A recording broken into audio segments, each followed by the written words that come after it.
So, Craig, we're going to talk today quite a bit about personal and professional purpose. But what for you would be the thing that you'd like our listeners to either understand today or take away with them from our conversation? Thanks, Robert. It's really that we live in two worlds. We live in an internal world and an external world. And the one thing that I'd love listeners to take away is that they're uniquely magnificent. We all are.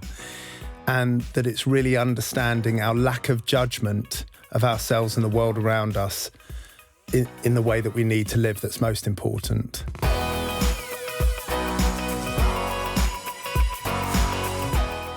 Hello, our guest today is Craig Goldblatt, an international keynote speaker, team coach, consultant, and founder of the charity Giving Africa. Craig specialises in purpose and impact and has worked with companies including Microsoft, the World Wildlife Fund, and easyJet. By highlighting our uniqueness, Craig wants us to understand the benefits of realising our own purpose, and his work aims to magnify what each individual, team, and organisation has already achieved. I'm Robert Digings, and this is Highly Relational, the podcast about creating, leading, and developing great teams at work, along with discovering the part we all need to play in enabling people to do their best work together. We have one simple aim: to help you create incredible teams across your business, or if you're a coach or consultant, to support you in thinking in new and useful ways with your clients. In our conversation today, Craig helps us understand that we live in two worlds, internal and external, and the bridge between the two is our five senses. The power of the minute, how 60 seconds at work can be transformational, and that half of our innate nature is made for stillness and observation. Our state is to dream, imagine, wonder, and create internally. We all know that if we're told something often enough, we can't help but start to believe it's true. But learning to let go of our beliefs, particularly the unhelpful ones, or creating new ones, is not something most of us find easy. Living in a world with 24-hour news, social media, and non-stop emails, all with the promise of immediate satisfaction, has left us with little time to understand ourselves, our emotions, or our true power. But what if the answer to living a fully intentioned life at work and at home is as simple as slowing down?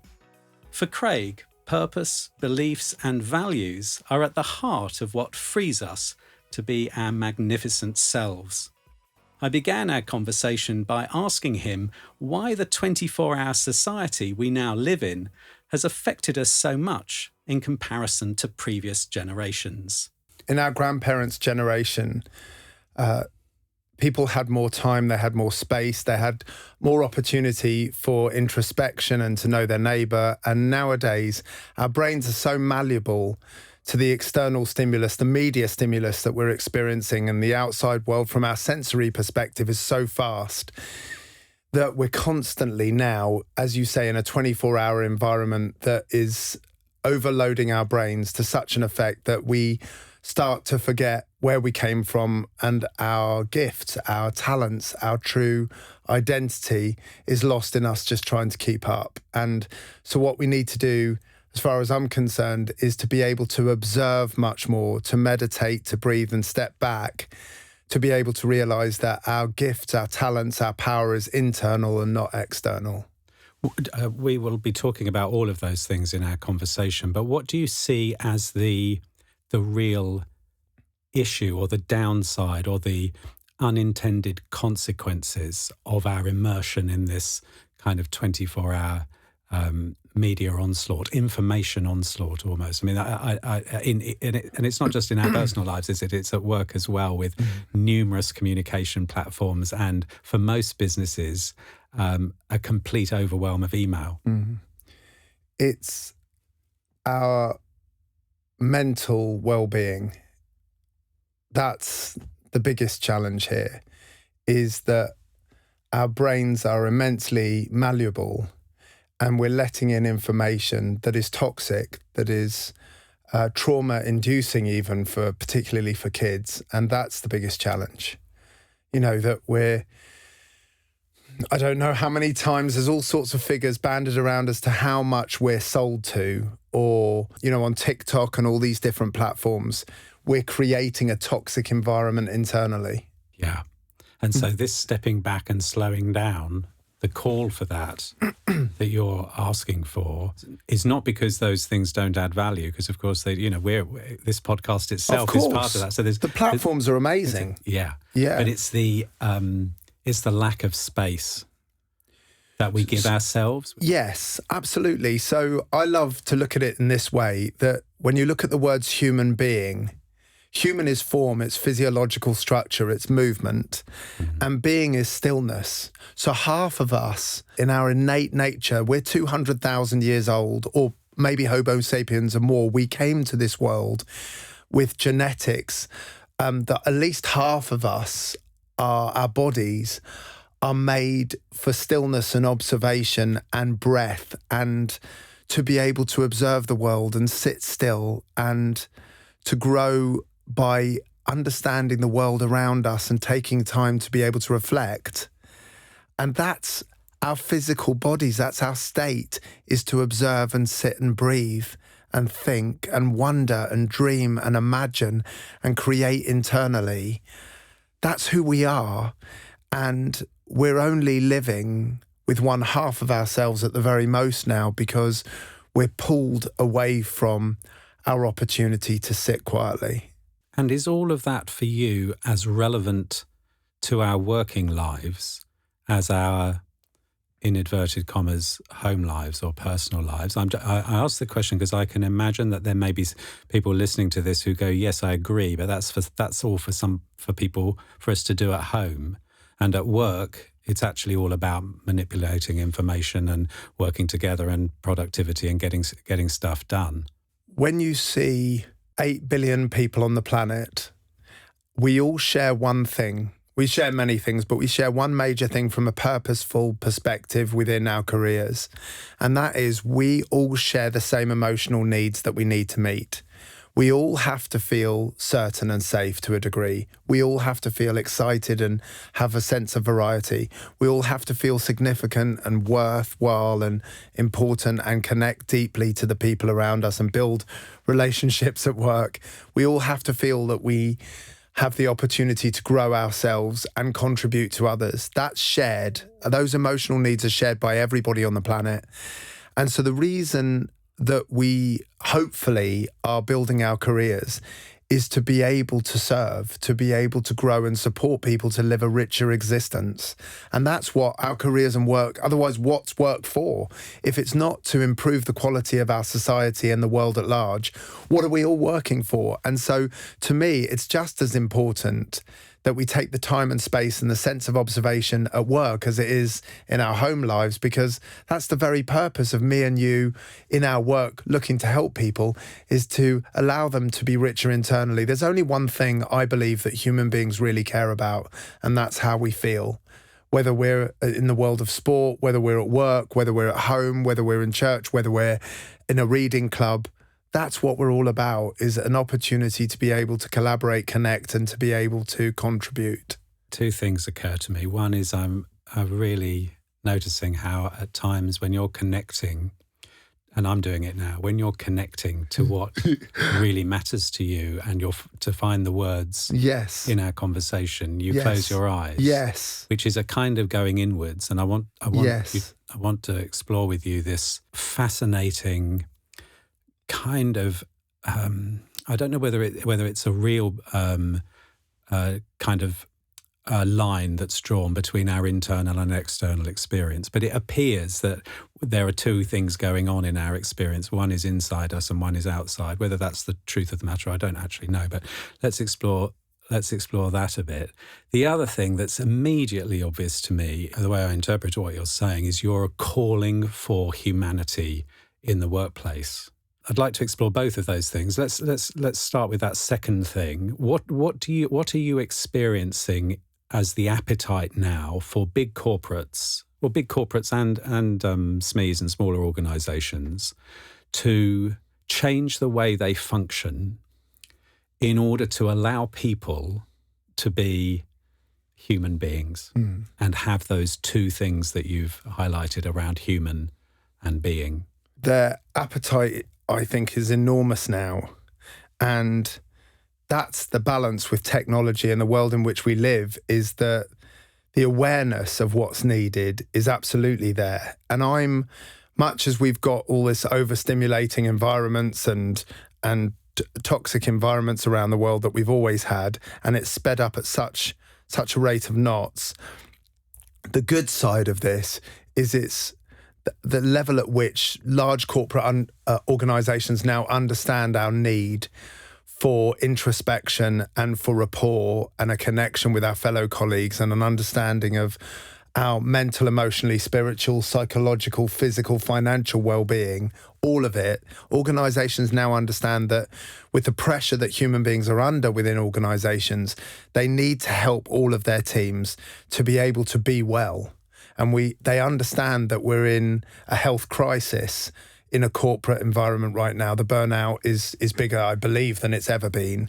And so organizations understand that when you have a human being who is functioning well, I'm being very physical in my words here, but when we realize that somebody in our teams is well, they're healthy, they're strong, they're vital, they're confident, they're feeling abundant about their future, they feel safe, secure, they have all of those elements of themselves being met, then they're going to work harder, they're going to work more efficiently, they're going to build deeper relationships with their clients. So I think 10, 15 years ago, we didn't really understand this, but I think one of the advantages of COVID is it helped us to understand the need for connection, the need for deep physical rapport. And commercial organizations now understand, much more than before COVID, that we need this sense of collaboration and we need to make sure that the people that we're working with are healthy.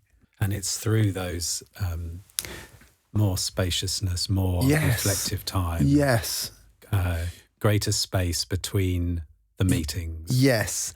And the opportunity for people to connect to that vibrancy, that aliveness that actually is at the heart of what the human condition is. And it's the simple things, like always. It's the simple things that make the biggest difference. So please allow me to mention a couple of these. I went on the most amazing training course, a couple of years ago with a lady called Natalie Montiel, who is a world-class transformational breath specialist. And she taught us for 5 days about the importance of breathing fully.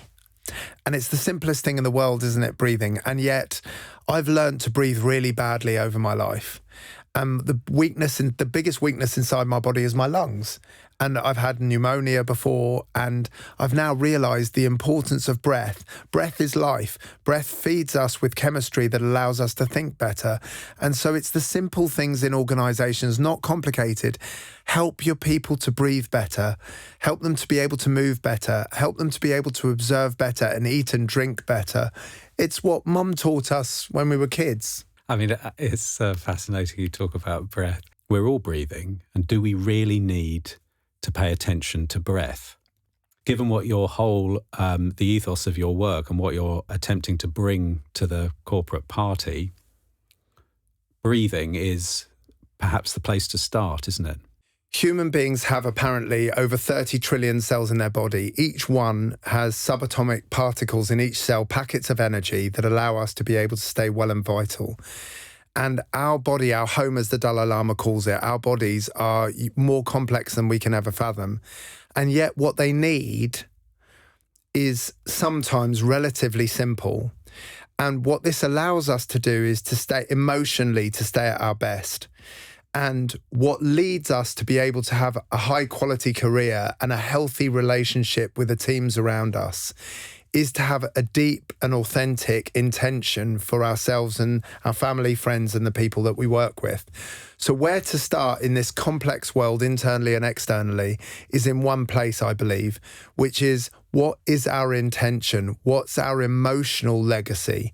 In other words, if I start every morning with 10 minutes of breath and I put my hand on my heart and I say, today my absolute focus at work is to live with love, is to love myself and love other people, I'm going to work better.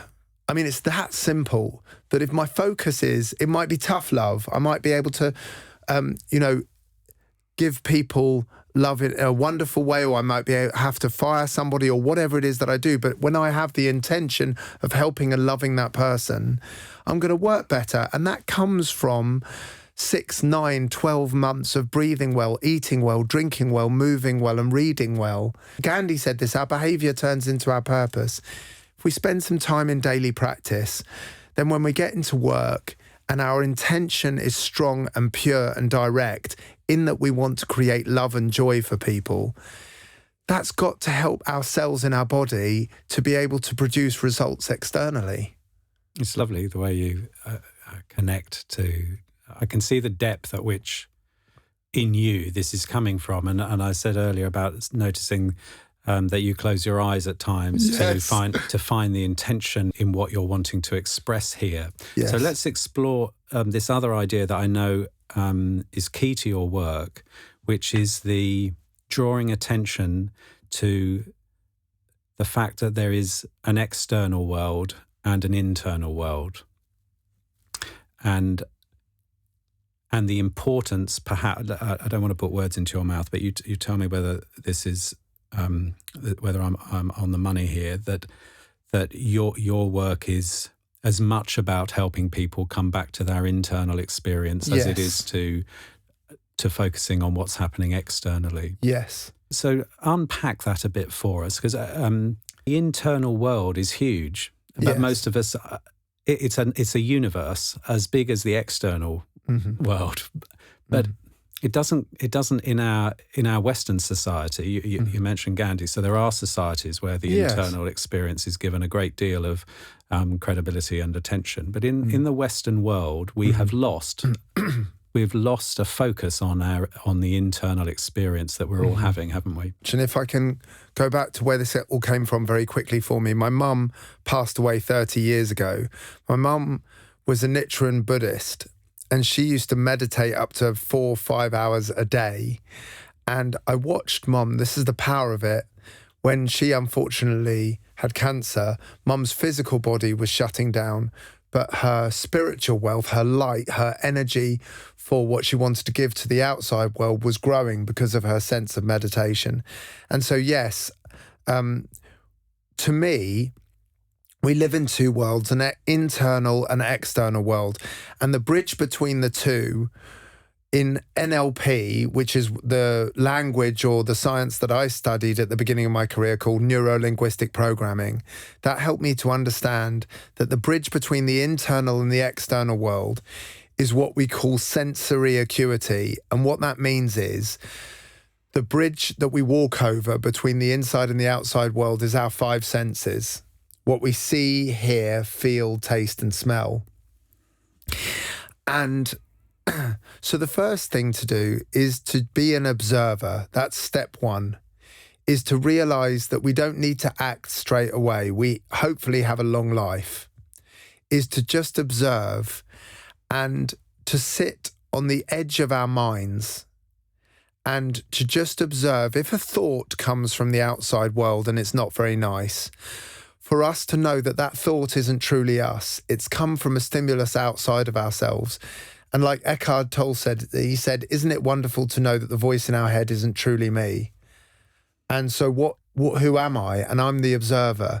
So the first way in which we can absolutely observe our internal, external world is to step out of both of them. And when we get thoughts, just say, wow, that's interesting. I'm interested in where that came from, not that that's part of me. And when we start experiencing that observation, we then have the space to be able to see the world differently. In other words, said differently, our map in our heads is not the territory. It's not what's truly happening outside. It's the map is a landscape that we've created from our past experiences, or what we thought our past experiences are. I'll give you one more example, if I may, real quick.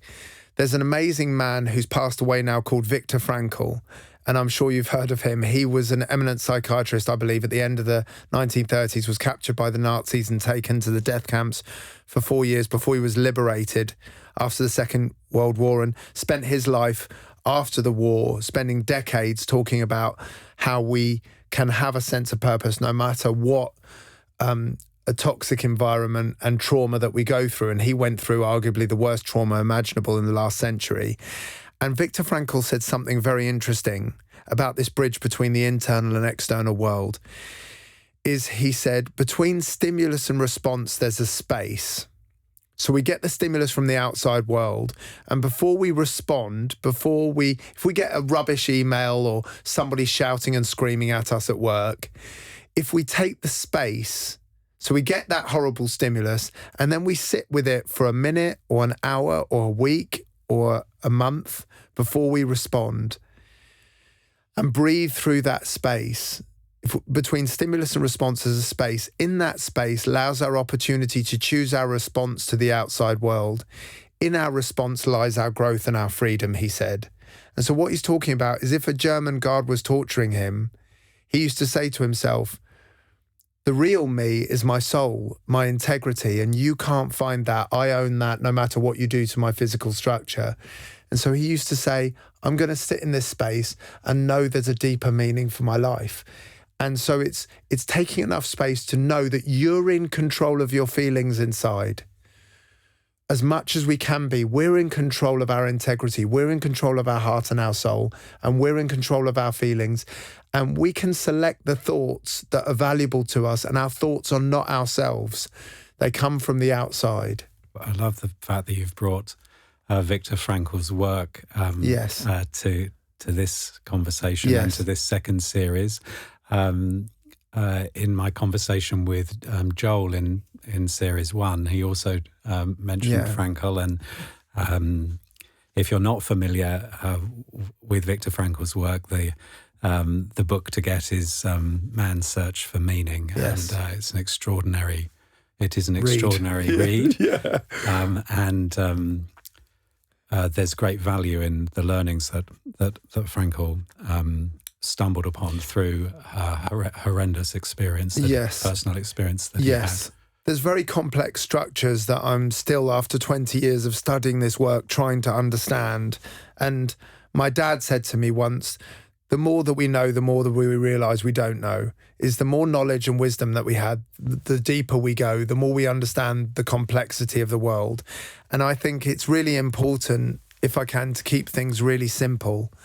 And so what's practical about this? What's practical is that our daily practice is we're creatures of conditioning. So we need to have a very simple daily practice, like an athlete. You know, we are business athletes, if you like. I know that term is now overused, but it's true, is that what we do first thing in the morning is very important for our career. If we spend 15, 20 minutes in meditation, breathing, having a bit of a stretch, being aware of what we put in our body, what we eat is vitally important for our career. The water that we drink is vitally important for our career. That we have a sense of love throughout the day, and we give people love no matter how hard it is for us. Those simple things, difficult to deliver, but simple in its essence. If we can have a powerful daily practice like an athlete, we're going to live a richer life. I love the fact that you've highlighted that it's difficult. It's simple and difficult. It's difficult because we get pulled in all sorts of directions. It's hard to, when we're late for the tube, it's hard to sit there in meditation for 20 minutes when we've got a meeting in a minute. It's hard. So people have to be disciplined, and discipline equals freedom. We're disciplined just for those 20, 30 minutes and say, just keep working on the fact, read the right stuff, be around the right people. It's hard. So the practicalities of it, the lessons are simple. It's as old as the Bible, old as the Greeks, old as the Turks. This stuff is not new, but it's hard to deliver when we've got Facebook and emails and da-da-da-da-da going on all the time. But there are some basic rules that if we value ourselves enough, if we know that we're enough and we love who we are, there's some very simple rules. Let's slightly move our conversation to perhaps what's core to your work, which is around intention and purpose. Words, certainly you've talked a bit about intention already. There's an important link between intention and purpose. And there's a terrific great quote that you have around purpose. You say, purpose appears when times get tough. It forces us to grow, get stronger, and become unstoppable. It amplifies the best of who we are. Given that, Craig, how come so many of us are unclear about our personal and professional purpose? I feel that we have a shared purpose as human beings. Our shared purpose is to live a good life. Whatever that means to you, is to live a high quality life. And a high quality life, to me, to live a life of purpose, is to live a rich emotional life. And what that means is, to a certain degree, to have balance in how we feel as a human being. That's a life of purpose, is to feel that in our bodies, even if we're living in a war zone or, there's poverty all around us, is if we feel safe and secure as to who we are and where we came from. In other words, our ancestors and who we're serving and the miracle of our bodies, if we're safe in that and we feel secure that, that I have something to give and I love who I am, then I can live a purposeful life. That's the first thing. The second that we want is to have a healthy level of variety and uncertainty of risk. And that helps us with purpose. The third thing is to surround ourselves with the right people. I think judgment kills. So I come from a place where I think everybody, even when we're mentally sick, I think everybody has a big heart. I believe that we were born, that might be poetic, but I believe that almost every human being isn't naturally evil. We're naturally good. And so I think the third thing is to find people in the world that want to grow you, that want to look after you. Who we spend our life with is who we will become. So that's the third thing that creates a sense of purpose and living a purposeful life.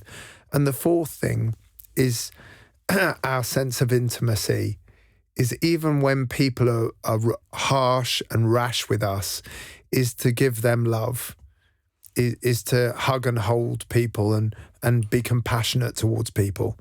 Those four things are primal for our purpose. I learned that from people like Anthony Robbins and Zig Ziglar and Mark Victor Hansen and Jack Kerouac, all these greats, Jim Rohn. It's simple. Those are the things that give us a purposeful life. Our individual purpose, to be a doctor or a teacher or a bus driver or a CEO, that's more complicated for people to find. And actually, as I get older, it's not our individual niche that is important in the world of purpose. It's to be living a purposeful life each and every day that fills a human being. So we used to say, you've got to find your purpose. What's my purpose? I've got to be a landscape gardener. Or I've got to be a singer. Or I've got to be a pop star. No, that's not living a life of purpose. What's living a life of purpose is to meeting our emotions in a healthy way through our values. And if somebody does find an external gift, like a great rugby player or a great tennis player, then that's fabulous. And the way in which we find that is, I think, through one way. If you do want your own individual purpose to shine, we have to do one thing well. And the one thing that we have to do is be a child. Our childlike energy helps us find our individual purpose. Because through COVID and through being an adult in 2024, we've lost our dance. We've become listless and we've become overwhelmed, and we've become very sedentary in our movement. And we ourselves, our energetic self, has been lost through COVID a lot of the time. And that's what I'm finding in teams and overwhelm in organizations, is we've stopped dancing, we've stopped becoming children. And what people need to do to find their individual purpose and their light in their soul again is we have to dance. Everybody in Africa that I've worked with in West Africa, they're in extreme poverty, more poverty than I've ever seen anywhere else on the planet, being the Far East, the Middle East, South America, Asia, Australasia, Europe, Africa. West Africa is in deep, deep poverty right now. And yet they dance and they sing every day and they will die for each other. And the reason for that is they see light, they see life as a gift. And so us in England, we have to be children. We have to laugh. We have to dance. We have to have fun. We have to laugh with each other. And that creates a stimulus in our bodies from a cellular perspective that allows us to find more of our individual purpose. So I'm resonating, of course, with much of what you're saying, and so will many other people listening to this series and this conversation. Let me just play devil's advocate for a moment.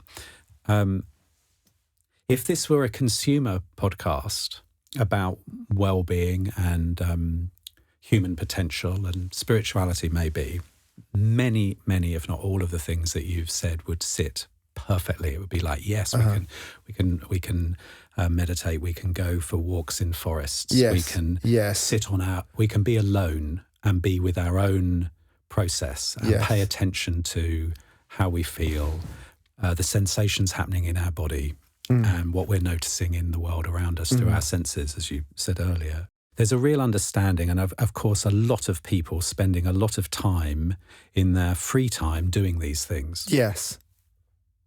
Where some people will wonder about how this works in a business setting. My question to you, and I know this is what you do because you are you work in the business sector, as do I. But how do business leaders and entrepreneurs and creators of workplaces and businesses, how do they go about bringing all of this into the workplace and the time that they are paying for people to do good work? Yes. How does that happen in a meaningful way that is not just paying lip service to, a quick round of how we're feeling before we do a 3-hour meeting? Yes. There are a couple of things. The one thing I'd love to say is that as a leader of a business, we have to understand the power of a minute. So in 60 seconds, we can create real impact. Martin Luther King changed the world to a certain degree in 17 minutes. We create extremes in businesses where we need to change our whole life and our whole management structure and everything else. The first thing to say is 60 seconds can be very powerful to sit with somebody and look into their eyes as a team or a member of staff when somebody comes into work and they're upset. To sit with them for 60 seconds and look into their eyes and really care about how they are can make an enormous difference to the productivity of that person in that day. That's the first thing. The second thing is what your team appreciate the most is your sense of curiosity for building rapport with them. In other words, really knowing, we were chatting earlier today, I know, and you've done an enormous amount of work with this, is to really truly understand who somebody is in front of you, who your team are, which is what you're an expert in, is really understanding the relationships of the people in your team. They are human beings, they're not a number, and they have lives. And so if we spend just 20 or 30 minutes as a boss to really understand who their children really are, and then to send them a book, which costs us £8, to be able to help them with their particular struggle in life, they'll never forget it. I'll give you a really quick example. When I was 24 years old, that says 26 years ago, I'm now 50 years old, I was working for TNT International in Heathrow, selling courier document traffic. £8 a time or £10 a time, document traffic around the world. And I was a junior salesperson. And I did really well one quarter. And a chap called Mike Millwood, who was a senior director in the business, he came downstairs from his office and he sat with me next to me at my little cubbyhole desk with my old computer. And he gave me a handwritten letter and he patted me on the back and he said, "Well done, son." And he gave me a handwritten letter from Mike Millwood, this big boss. I opened the letter and he told me specifically how I'd done those 3 months, that year. And I tell you what, I'm going to take that letter to my grave. It took him 5 minutes to write the goddamn letter. And so in our workplace, it's paying attention to who people in our team really, really are. And if we do that, they'll work harder for us and they'll stay later at work and they'll go the extra mile. It's hard to deliver because we're busy as bosses, but it's very simple. Be curious and really listen to who our team really are. And my experience around that is about the time, about giving it time. Yeah. Because you cannot do quality relationship building as a tick box or transactional exercise.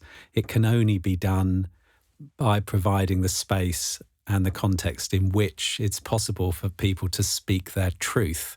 Because I don't want to speak my deep truth if there isn't time. Yes. If it isn't being, if what I'm saying isn't being respected through time or attention. No. So I'm super grateful to you bringing team into this because, of course, this podcast is about supporting those in and those who lead teams to create exceptional teams exceptional in all sorts of ways, not just in productivity. For those listening to this now who are in a team or who lead a team or who coach teams, where to start? What would you've offered us already lots of different ideas, but what could a team that's meeting this afternoon do differently in a 2-hour meeting that would start to bring the personal, the human, into the workplace in the way that you are advocating today? So say that you have a team of 10 people. I think what's really important is to line up chairs in a workshop environment where there's 2 people working with each other, facing each other. So you've got 5 chairs one side and 5 chairs the other side, and 2 people are facing each other. And then I think it's important for us to be able to ask each and every person within the team, so to have 5 conversations in each exercise. So you're facing somebody else, then you face the next person, face the next person. And I think the first question is to just have a conversation with the person in front of you in the team about what's most important to them right now in their lives. Just ask that question and really listen. What's most important? Start with that. And then have those conversations 3 or 4 or 5 times with 3 or 4 or 5 different individuals over a 5-minute period. So that's 20 minutes of time to be able to really understand what's most important to your colleagues, what really is important in their life. And as people get to the second or third conversation of what's most important, you'll find that the conversation, the rapport builds in the team and the answers become deeper and more congruent as you go along. The second question is, who am I? In other words, what are my gifts? To ask the person in front of you what's great about them. Once they're comfortable, what are their talents? And if they can't find an answer, say, what would your best friend say about you? What are your talents? What are your gifts? And they'll start to recognize their gifts. And to be able to both share what we see in each other is really powerful. So number 1 is what's most important. Number 2 is, what do I see in you and what do you see in me and what do we see in each other? And the third thing that's really, really important is to understand is what's really important as a team. What would you like to create collaboratively? And so those 3 questions are very important. And if you have time, then that sets the benchmark for us to be able to ask another question, which is, what are you frightened of? What are your fears? What are your weaknesses? How can I help you in your suffering? those questions between the team, to start from a place of what's most important to you right now in your life, builds a collaboration that goes much deeper than targets and KPIs. You said this earlier. It's so simple, and it's they're not, like you said. This has all been said before. Those questions are so straightforward. It's not. It is not rocket science. No. What's most important to you in your life right now? It's very straightforward. Yeah. But how often does that get? No, we don't ask quality the question. time. Yeah. I love the deepening of it, as you said. You do it 5 times with 5. Yeah, because then you get comfortable, right? We build rapport. Do you think that teams need someone to come and make this happen for them to start with? We both do consultancy work, and they're a part of what we're aiming these conversations to our consultants and coaches. So there are a lot of businesses engaging people to come and facilitate sessions like that, to say, this is what we're going to do. We're going to line. Do you think it works better if someone comes and helps a team do that? Or can most teams, in your experience, just start doing this for themselves without somebody like you or me turning up and asking them to get the chairs out and line them up? What's your sense about that? Every team is different. I've been very fortunate. I guess I've worked with hundreds and hundreds of teams over 20 years, and every single team is different. And I often say inside organisations, you don't really need me. I say the same. Yeah. And then they book me again. There is a funny thing, right. isn't there? That's right. So exactly. So the truth is that a lot of teams can absolutely do this themselves, and they don't need anybody else to be able to do it. Having said that, there's always the world, as Osho said, there's always a contradiction. And the contradiction is that management and leadership that observes is vitally important. And we see this in football as an example. You get a new manager and everything can change. You get a new coach for a tennis player and everything can change.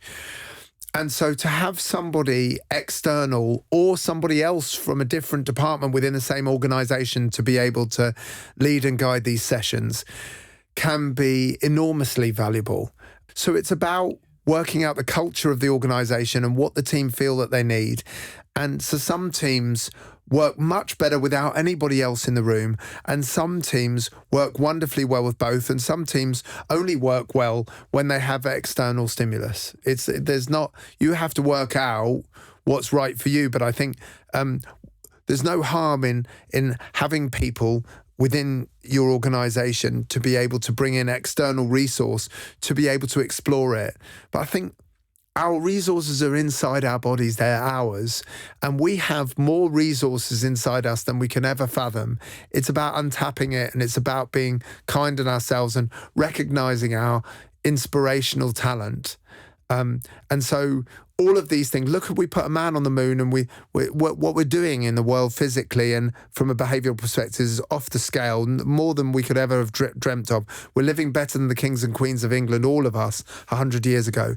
And so to be able to have a conversation with 10 people, of course we can do that within a team.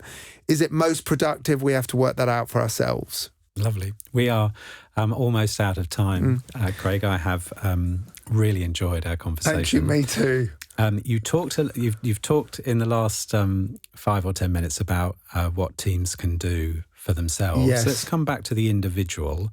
Earlier on, you talked about some different practices that an individual could start. What would be your top tip or your top encouragement as an individual practice that somebody could start doing that would help them with all of the things that we've been talking about today?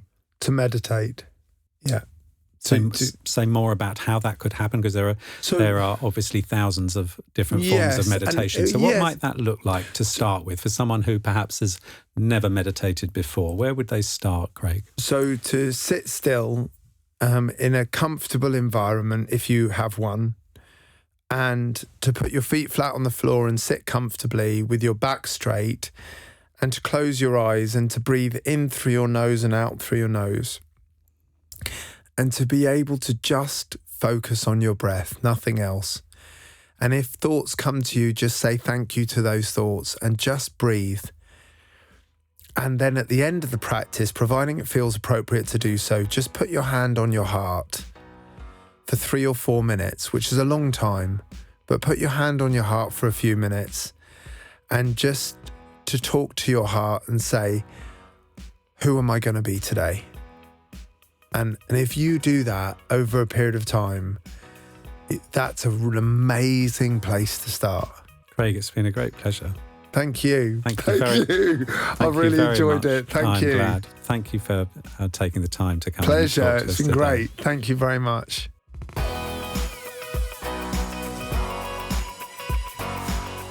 The magnificently purposeful Craig Goldblatt. Thank you for sharing your time and expertise with us today. To find out more about Craig's work, head to craiggoldblatt.com or livingonpurpose.global. You've been listening to Highly Relational. Check out the show notes for more information about today's guest and the topics covered. We do hope you're enjoying these conversations and getting value from them. Do let us know what you think wherever you're listening or watching. And feel free to follow me on LinkedIn to join in the online conversation. And of course, there's no better way to support what we're doing than by subscribing. It really does make a huge difference as to who gets to hear about what we're doing. I'd like to thank today's studio manager at VoxPod Studios, Alex Bennett. Post-production is by Sean Lawson and the series producer is Ella Halsell. I'm Robert Digings. Thanks for listening and bye-bye.